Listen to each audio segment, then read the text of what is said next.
Amizao fotoana izao moa dia malaza ny resaka tsy fandriam-pahalemana ary mahoraka io resaka io amin'izao fotoana izao noho ny tranga anankiray izay niseho tany Anjozorobeo. Araka izany dia nanao fanambarana ity namana anankiray ity toy izao moa ny endrika fanambarana izay nataony. Rehefa hisambotra mpanohitra ohatra ny commando mihitsy nefa hisambotra dahalo tsy hita ribebot sy RGN hoy ity namana ity rehefa nandefa afatra vokatra ny tsy fandriam-pahalemana moa na tonga izy nanao ity hafatra hitantsika ity fa holazaintsika ny mikasika an'izay sy ny hafa izay tokony holazaina fa mialohany izany aloha dia tsy azoko adinoana ny manentana anareo mba hiaboneny chaîne indrindra hanao j'aime ny video ary hametraka ny commentaire ndeha aloha ataontsika izany fanaovana abonnement izany mialohany herisoantsika amin'ny resaka izay ataontsika ndao ary tompoko lahy ndao ary tompoko vavy.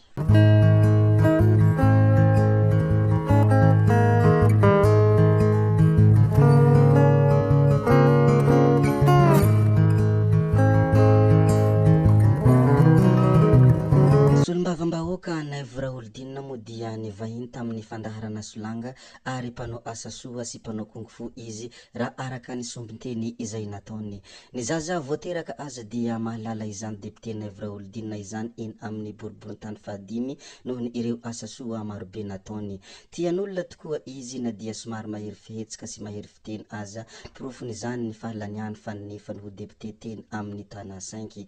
Na samy manohana fitondrana aza rehefa misy tsy mety dia tenenina mpanao kung-fu tokoa izy ary pirahalahy izy maître Pierre Be. Ireo no isan'ny nambarany solombavam-bahoaka Naivo Raholdina tamin'ny fandaharana Solanga. Maro ny taitra ravantany vao nahita ireo fanambarana izay nataony député Naivo Raholdina ireo ka nanaja azy avy hatrany satria ny olona mpanao kung-fu izany dia tena maître ary gidragidra any anatin'ny ady. Tsy vitany gidragidra any anatin'ny ady dia manana fahendrena ihany koa satria ny tsy iadivako amin'olona dia tsy nitahotra hovinon'olona fa nitahotra hamono'olona ary izany mpanao kung-fu izany dia manampy ny mpiarabelona ary miaro ny mpiarabelona tsy tia herisetra ihany koa noho izany dia fanajana lehibe no atolotra anao solombavam-bahoaka Naivo Raholdina. Zay moa ny momba any maître Naivo Raholdina na hoe maître solombavam-bahoaka Naivo Raholdina fandeha resika hiresaka zavatra kely izay mikasika ny OMS sy ny tatitra izay nataony. Aty Eropa moa ity resaka izay ataony ity ny hoe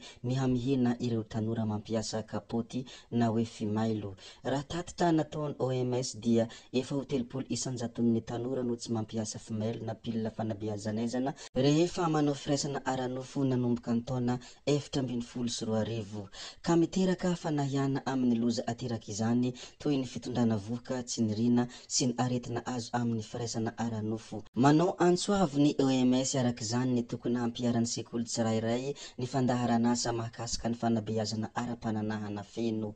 Izany moa ny tatitra izay nataony OMS mahakasika ny aty Eropa ny hoe mihamihena ireo tanora mampiasa kapoty. Noho izany dia mampiasa kapoty ry tanora mba hisorohana amin'ny aretina sy mba hisorohana amin'ny voka tsy nirina. Ndeha risika hiresaka kely mikasika ny filohan'ny Repoblikan'i Madagasikara.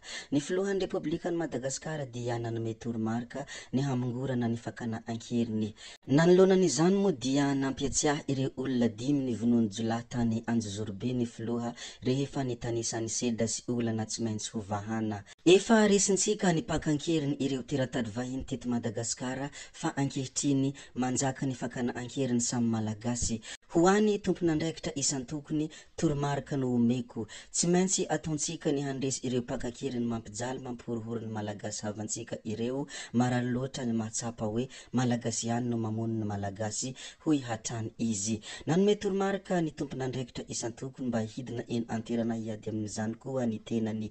Izany moa dia anisan'ny resaka izay nataony filoha rehefa nanome toromarika ny hamongorana ny fakana ankeriny. Noho izany dia tsy hay ny tsy saotra ny fitondram-panjakana izay taretin'ny filoha Andry Nirina Rajoelina sy ny lehiben'ny gouvernemanta Andriamatoa Antsain Christian. Merci président. Raha izay fisaorana sy fankasitrahana ary fankatelemana izay nomenay vahoaka malagasy ho anao izay ry Andriamatoa filoha dia izaho mino marimarina kokoa fa tena voarainao ary Andriamanitra hombanao noho ny fanampianao ny vahoaka malagasy sy ny fampandrosoanao ny tany sy ny firenena. Avy amin'ny fonina ifeny fitiavana ireny fisaorana sy fankatelemana ireny koa dia merci foane. Mikasika ny trangana tsy fandriampahalemana izay misy ao Madagasikara dia tezitra mafy ity namana ity ary ohatrany toa hoe manome tsiny ny mpitandro filaminana mihitsy raha ity fanambarana izay nataony ity namana ity. Toy izao moa ny fanambarana izay nataony ity namana ity. Rehefa hisambotra mpanohitra ohatrany komando mihitsy nefa hisambotra dahalo tsy hita ry bebot sy RGN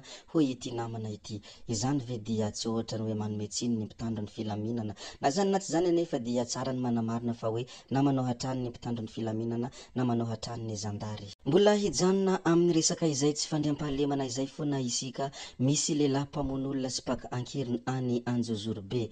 Karona ity lehilahy antsoina hoe Rasolofinirina Teo na Ralex na Rakoma ity famonoana olona, fankanankiriny sy fitazomana olona ary fitakiana vola tao anatin'ny distrikany Anjozorobe no antony hikarohana azy. Izay mahita azy ka manana fahefana dia afaka misambotra na mampandreny section de recherche criminelle fiadanana.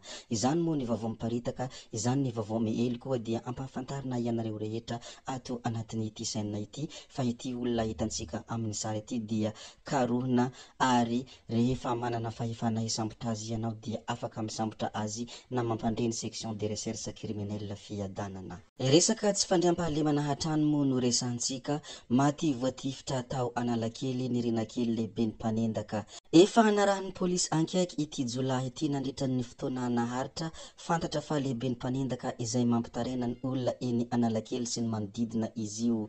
Nametrahana velam-pandrika ity farany ka teo ampanendahana mpandalo teny amin'ny pavillon Analakely izy noho nisamborin'ny polisy ny hariva omaly. Saingy tsy nanaiky mora iny renakely ary namoaka basy teny aminy. Voately nitifitra ny polisy ary tsy tana ny ainy noho ny fahaverezan-drà be loatra araka ny fanazavana izay nivoaka. Tapitra hatremo ny resaka firesantsika ny tsy fandriampahalemana ato anatin'ity video anankiray ity, fandeha ary isika hiresaka zavatra hafa sy ny trangan-javatra hafa indray. Ity madama ity moa dia anisan'ny be mpahafantatra ary anisan'ny olona izay tena manana ny lazany any anatin'ny oeraoera moa ny tena ahafantaran'olona ity madama ity, tsy iza moa izany fa Asanaty Famogidraka. Namoaka zavatra sy namoaka publication tao anatin'ny compteny moa izy ny omaly ary toy izao moa ny fanambarana izay nataony. Nantsony polisy any Norvège i Asanaty Famogidraka ho izy, voaantso any amin'ny polisy eto Norvège ny tenako amin'ny alatsinainy ho avy izao raha sanatria ka tsy tafaverina eto amin'ny Facebook hoy izy dia nahazo MD izany satria ny oeraoera tsy maintsy mandeha tompoko lahy sy tompoko vavy hoy izy tao amin'ny pejiny. Izany hoe raha tsy tafaverina amin'ny Facebook izy amin'ny olatsinainy io dia nahazo MD raha araka ny fanazavana izay nataony. Zay moa ny mikasika ny Asanaty Famogidraka, fa ny hamarana antsika ity video anankiray ity dia ireto sary hitantsika ireto sary mahafinaritra moa izy reto ary ampahafantarina anareo hoe aiza ireto toerana ireto. Ireto toerana ireto moa dia Montagne d'Ambre Madagasikara any amin'ny 8 kilometra miala an'Antsiranana no ahitana ny Montagne d'Ambre ary ireto ny toerana manodidina azy. Commune Antsampano ary Mangaoka, Andranofanjava, Bobakilandy, Mosorolava ary Ambondrina, Anivorany Nord, Antsalaka, Mahavanina ary Anketrika Be, Sakaramy sy Jofraville. Izany moa ny manodidina ity Montagne d'Ambre ity koa dia ampahafantarina ianareo ato anatin'ity saina ity. Zay koa moa ny namarana ny video antsika koa dia metra beloma izay veloma vetivety ry tompoko vavy sy tompoko lahy amin'ny manaraka indray no manao ny misimisy.